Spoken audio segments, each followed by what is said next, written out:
estás em casa, está bem? Paz do Senhor aos irmãos. Então, vamos abrir as nossas Bíblias em 1 Tessalonicenses. 1 Tessalonicenses, capítulo 5. E antes de nós começarmos a ler o texto bíblico, é importante dar o contexto desta carta. E não estamos aqui a falar em contexto só porque estamos no Instituto Bíblico. É porque é mesmo importante sabermos o contexto desta carta para percebermos do que é que se trata nesta carta. E esta carta é escrita pelo apóstolo Paulo. E se nós formos ler os capítulos 17 e 18 de Atos dos Apóstolos, nós vamos ver o contexto histórico e do porquê de ter sido escrita esta carta. A Bíblia vai dizer que o apóstolo Paulo pregou em Tessalónica por 3 sábados. Ou seja, ele teve 3 semanas a pregar naquele lugar e houve conversões dos crentes em Tessalónica. E isso gerou um sentimento de inveja, ou o que queiram chamar, nos judeus daquela cidade.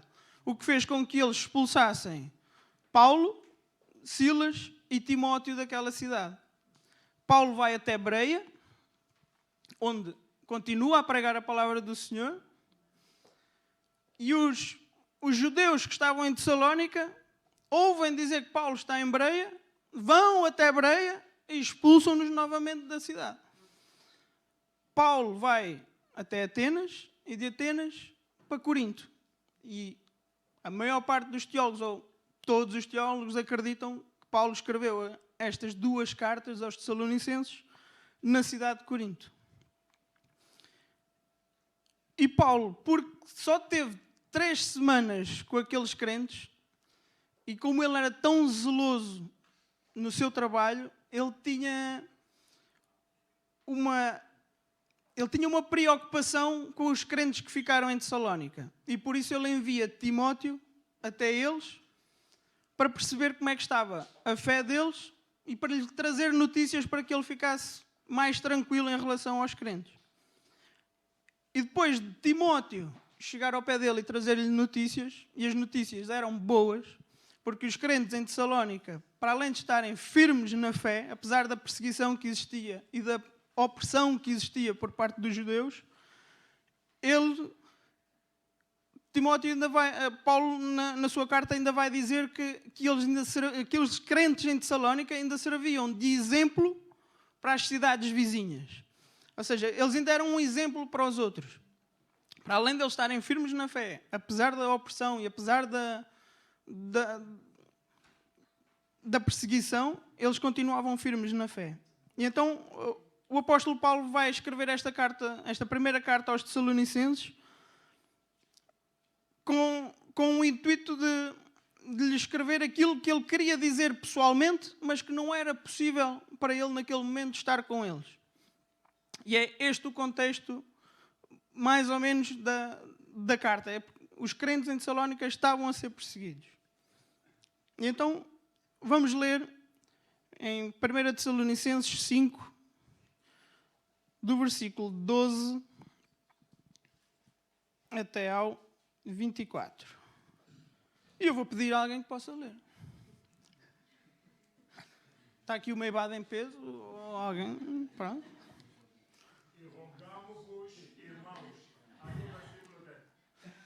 É do 12 ao 24. E rogamo-vos, irmãos, que conheçais os que trabalham entre vós e que presidem sobre vós no Senhor, e vos admoestam, e que os tenhais em grande estima e amor, por causa da sua obra. Tende paz entre vós. Rogamo-vos também, irmãos, que admoestais e desordeiros, consoleis os que de pouco ânimo sustentam os fracos, e sejais pacientes para com todos. Vede que ninguém dê a outro mal por mal, mas segue sempre o bem, tanto uns para os outros como para com todos. Era até o 12. Até o 24. Regozijai-vos sempre.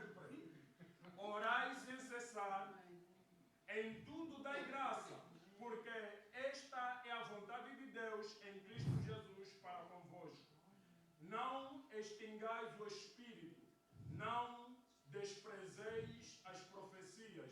Examinai tudo, retende o bem. Abstende-vos de toda a aparência do mal. E o mesmo Deus de paz vos santifica em tudo, e todo o vosso espírito e alma e corpo sejam plenamente conservados e irrepreensíveis para a vinda de nosso Senhor Jesus Cristo. Fiel é o que vos chama, o qual também o fará. Amém. Irmãos, se eu tivesse que dar um título a esta pregação, seria Como cultivar os relacionamentos saudáveis na igreja. E o primeiro ponto seria a relação dos crentes com a liderança da igreja. Os versículos 12 e 13.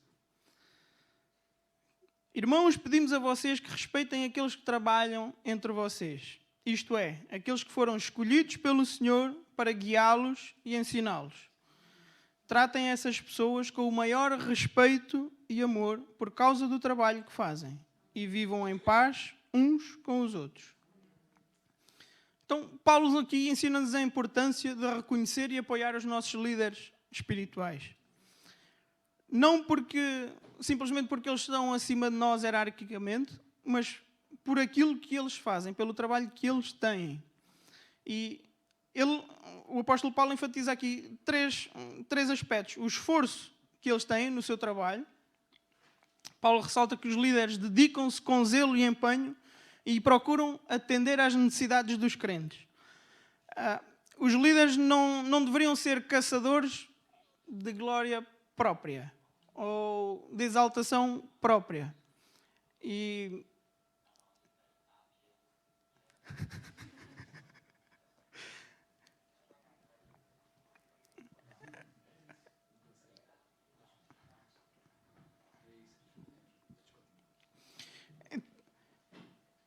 Ou seja, os líderes não deveriam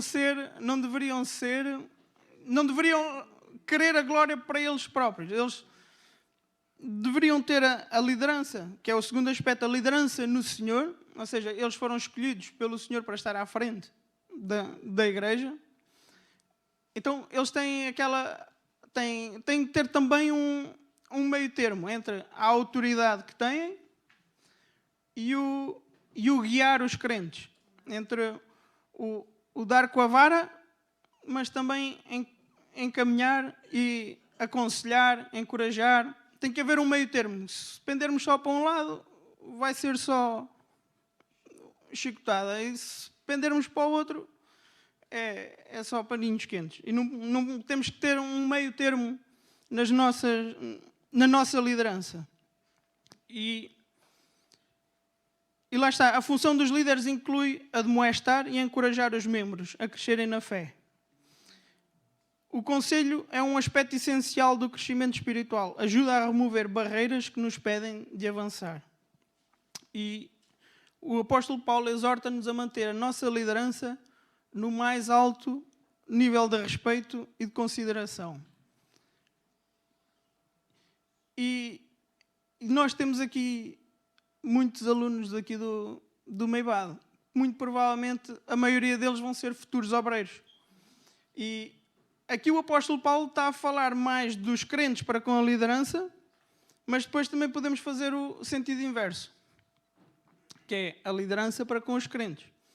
Então, nós alunos, nós futuros obreiros, se Deus quiser, temos que aprender aqui também que nós temos que servir os crentes com amor, com dedicação, com amor sacrificial, porque a liderança da igreja,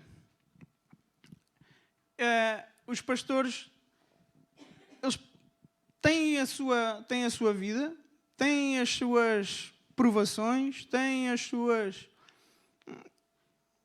tudo aquilo que vem à vida deles, e ainda tem aquilo que vem à vossa vida, colocam em cima deles. Porque com quem é que vocês vão ter quando têm algum problema, quando estão a passar por alguma provação?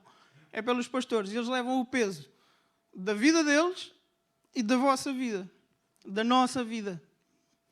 Então, muitas das vezes, eles têm a responsabilidade, têm o peso de levar com os nossos problemas, e poucas vezes nós vamos ao pé deles: olha, se precisares de mim, conta comigo.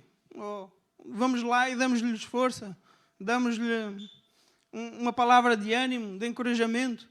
Nós precisamos ter a nossa liderança um alto respeito pela nossa liderança.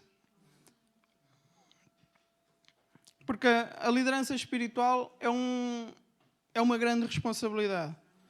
Porque eles são responsáveis pelos que estão e pelos que ainda vão entrar.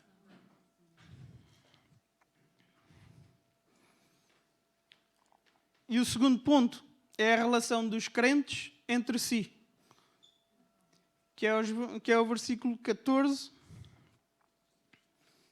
que diz: rogamo-vos também, irmãos, que admoesteis os desordeiros, consoleis os de pouco ânimo, sustenteis os fracos e sejais pacientes para com todos. Aqui o apóstolo Paulo muda o foco da liderança para os crentes da própria congregação. Exorta todos os crentes a ministrar àqueles que estão a enfrentar dificuldades. Ele apresenta 3 grupos que necessitam de uma atenção especial. Advertir os ociosos ou preguiçosos. Porque no contexto desta carta, muitos crentes de Tessalónica acreditavam que a vinda do Senhor estava iminente, que era para já, era para amanhã.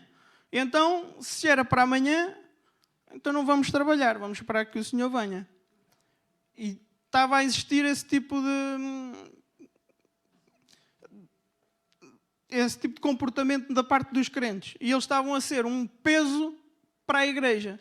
E aqui o apóstolo Paulo está a advertir os próprios crentes, a advertirem esses crentes.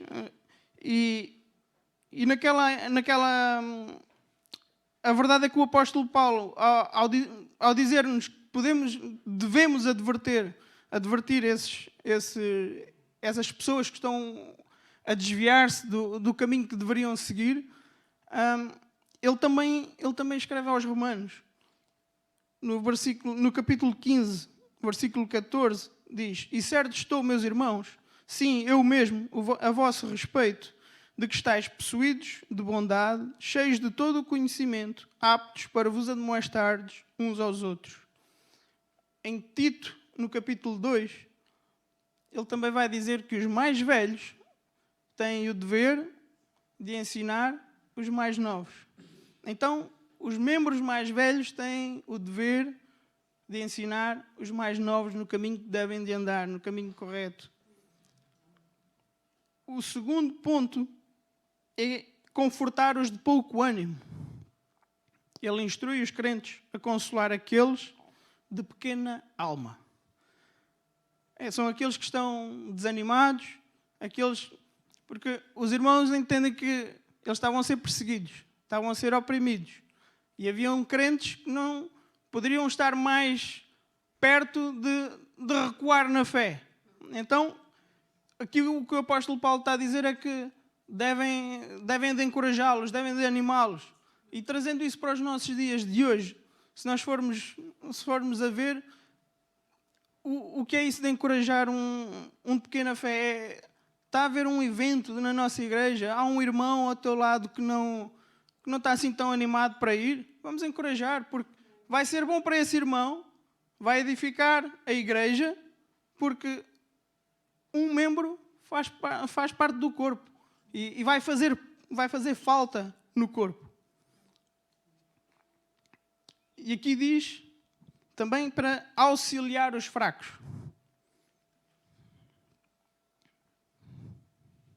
Sustentei os fracos e sejais pacientes para com todos. E aqui os fracos, podemos entender os fracos na fé, pode ser os fracos financeiramente, pode ser os fracos de qualquer outro tipo de forma. E Paulo exorta-nos a sermos ajudadores dos que estão em mais necessidade. Podemos falar isto como um trabalho social, como muitas igrejas têm e que apoiam os mais necessitados.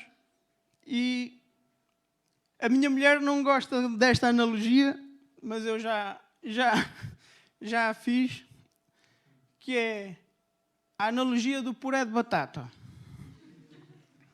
Que é assim: a igreja não tem que ser como um saco de batatas. Um saco de batatas tem todas as batatas lá dentro, não é? A igreja tem que ser como um puré de batata. Que é o seguinte: se uma parte do puré de batata está azedo, todo o puré está azedo. Se há um membro que está mal, toda a igreja tem que estar mal. Porque se o puré está bom, todos estão bem. Então temos que olhar para aqueles que estão a passar necessidades, que estão a ficar mal, e temos que os encorajar, temos que ser com eles, temos que os ajudar e fortalecer. E Paulo conclui com um chamado à paciência. Sejam pacientes para com todos. Essa é a longanimidade. É essa a palavra que lá está. E nós temos que ser longânimos com todos. Porque Deus é longânimo connosco todos os dias. Porque se Ele não fosse longânimo connosco, já nos tinha fulminado. E como é que se nós recebemos longanimidade de Deus para connosco, temos que ser longânimos para com os outros, para com aqueles que erram, não aprovar o erro, mas advertir em amor. Amém?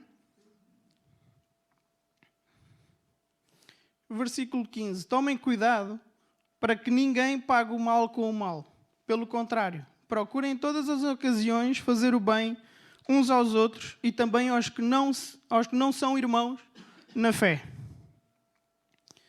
Aqui o apóstolo Paulo diz que, em vez de retribuirmos o mal com o mal, ele exorta a igreja a procurar fazer o bem. Procurar fazer o bem implica uma decisão nossa. Nós é que temos que procurar fazer o bem. E há tantas oportunidades, há tantas circunstâncias na nossa vida em que é tão fácil pagar o mal com o mal. Então aqui em Lisboa, no trânsito, senhora... E eu tenho uma história que eu ainda estava em Coruche. E eu ia ali na zona do Montijo a ir para Coruche. E eu ia na via da esquerda e passa uma moto pelo meu lado esquerdo. E o meu primeiro pensamento foi assim: devias bater com a cabeça lá à frente. Porque eu assustei-me de uma maneira incrível. E isto tem piada, mas eu desejei a morte daquela pessoa. A verdade é essa. É que eu desejei a morte daquela pessoa. Então, Deus tem que ter misericórdia de nós. Deus tem que ter misericórdia de nós. Temos que ser, lá está, longânimos para com os outros e temos que pagar o mal com o bem. E o terceiro ponto é a relação dos crentes com Deus, do versículo 16 ao versículo 18. Regozijai-vos sempre, orai sem cessar. Em tudo dai graças, porque esta é a vontade de Deus, em Cristo Jesus, para convosco. Paulo destaca qualidades espirituais que devem caracterizar a vida dos cristãos. E todos os verbos aparecem no imperativo, ou seja, é uma ordem. Não é um pedido, é uma ordem. E ele pede que nós sejamos alegres sempre. Regozijai-vos sempre. A alegria que Paulo fala aqui não é uma alegria que está contida na emoção. É a alegria que Deus nos dá. Nós até podemos estar a passar pelas coisas mais difíceis, podemos estar a passar pela provação mais difícil. Mas nós, mesmo assim, somos alegres porque Deus está connosco. Deus ajuda-nos a ultrapassar todas essas circunstâncias. E exorta-nos também a orar sem cessar. Aqui não quer dizer que nós tenhamos que estar 24 horas sobre 24 horas a orar. Mas é em tudo aquilo que nós fazemos, no nosso dia-a-dia. Eu agora que passo tanto tempo no carro, nestas viagens para cima e para baixo, há muitos momentos, ainda por cima normalmente faço a viagem à noite para cá, há muitos momentos em que eu estou ali, não de olhos fechados, né? Porque senão podia correr mal, mas em espírito de oração, na viagem, e coloco a pen com os louvores e venho. Temos que ter esse tipo de relacionamento com Deus, temos que ter um relacionamento íntimo com Deus, no nosso dia-a-dia, tudo aquilo que nós fazemos, em todas as nossas decisões, tudo aquilo que nós fazemos, temos que ter um espírito de oração, temos que ter um relacionamento íntimo com Deus. E a terceira é a ação de graças. É agradecer por tudo. Em tudo dai graças, porque esta é a vontade de Deus em Cristo Jesus para convosco. Independentemente das circunstâncias. Independentemente das provações que vêm à nossa vida. Todas as circunstâncias, todas as provações que vêm à nossa vida nos dão algum ensinamento.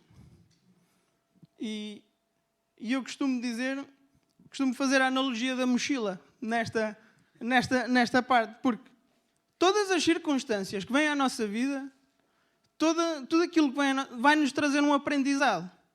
E é algo que a gente vai carregando na nossa mochila, na nossa bagagem.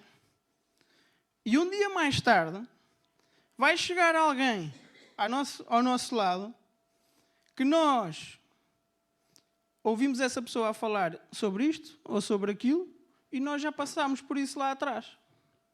E nós, como temos a experiência de já ter passado pela mesma coisa que essa pessoa está a passar, nós vamos à nossa mochila, tiramos a nossa experiência e vamos ajudar essa pessoa. Então tudo aquilo que vem à minha vida vai-me servir de algum aprendizado que me vai poder ajudar e eu vou poder perceber o porquê de ter passado por isso mais tarde.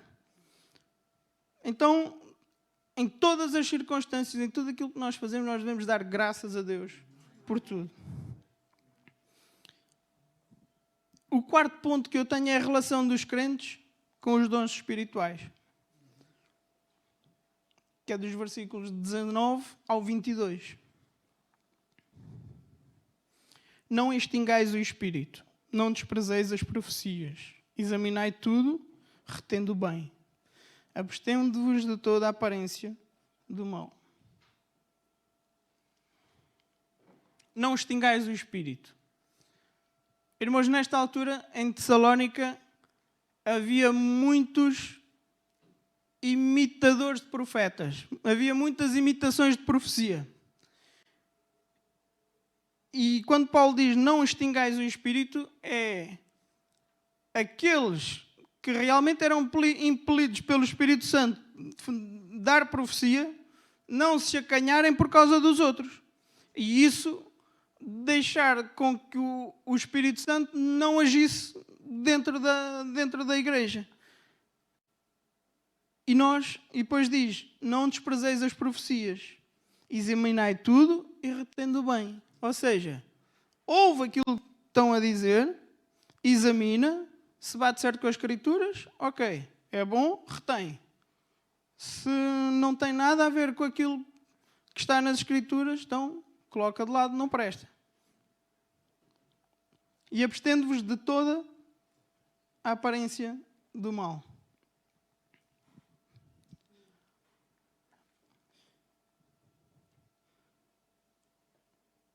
E como eu não sabia se dava tempo da gente ir aos outros versículos, nós vamos na mesma aos outros versículos. Vamos saltar o 23 e o 24 e vamos ao 25. Irmãos, orai por nós. Paulo, que era Paulo, pedia orações aos crentes por ele. Ele não era autossuficiente.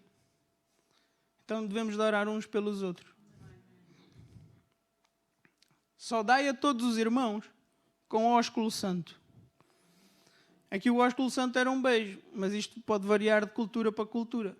Aqui simplesmente o princípio que está é que nós devemos ter um cumprimento entre nós, crentes, visível, que demonstra o nosso amor uns para com os outros.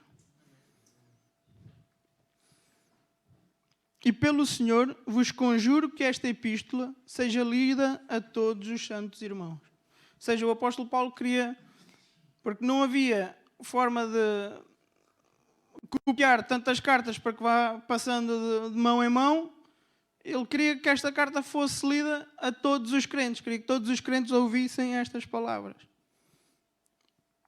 E agora vou entrar na conclusão com os versículos 23 e 24.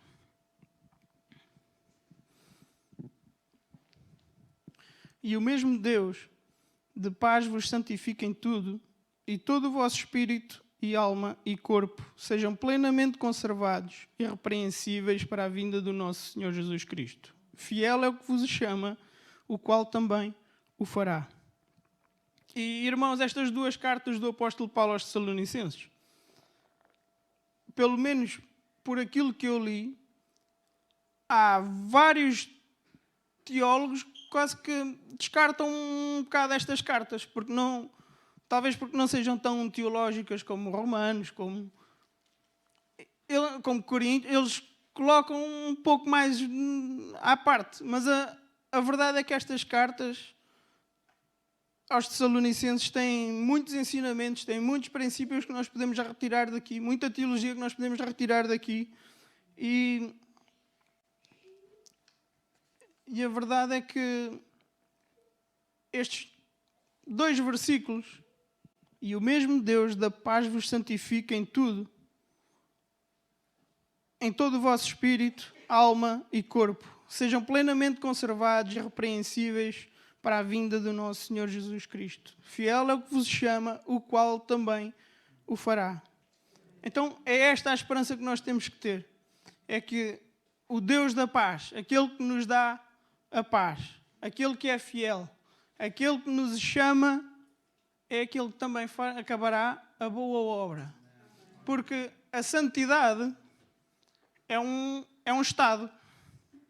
Eu hoje estou santo, não pequei, amanhã não sei. Mas a santificação é um processo que só vai terminar quando o Senhor voltar.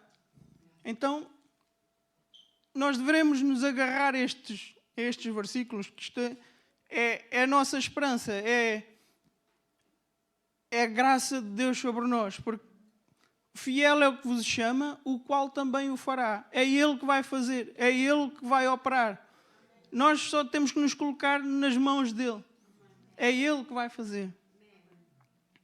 E era esta a mensagem que eu tinha para entregar aos irmãos.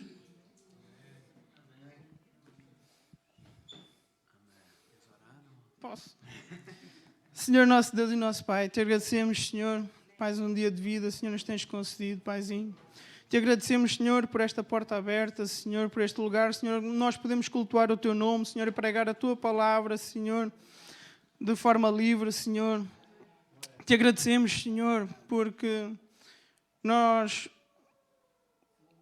precisamos de Ti, Senhor. Nós precisamos, Senhor, de estar mais ligados a Ti, Senhor. Nós precisamos, Pai, de nos santificar mais, Senhor. Nós precisamos, Pai, de estar mais ligados a Ti, Senhor. Obrigado, Senhor, por tudo aquilo que Tu tens feito, Senhor, por tudo aquilo que Tu ainda vais fazer, Senhor, nas nossas vidas, Pai. Ajuda-nos, Senhor, a colocar-nos a nossa vida, Senhor, nas Tuas mãos, Pai, para que Tu possas trabalhar connosco, Senhor, Tu possas retirar aquilo, Senhor, que não Te agrada, Senhor, e que possamos, Senhor, a cada dia, Senhor, sermos mais santos, Senhor, podermos estar mais perto de Ti, Senhor. É isso que nós Te pedimos, Senhor, Te agradecemos, Pai, em nome de Jesus. Amém.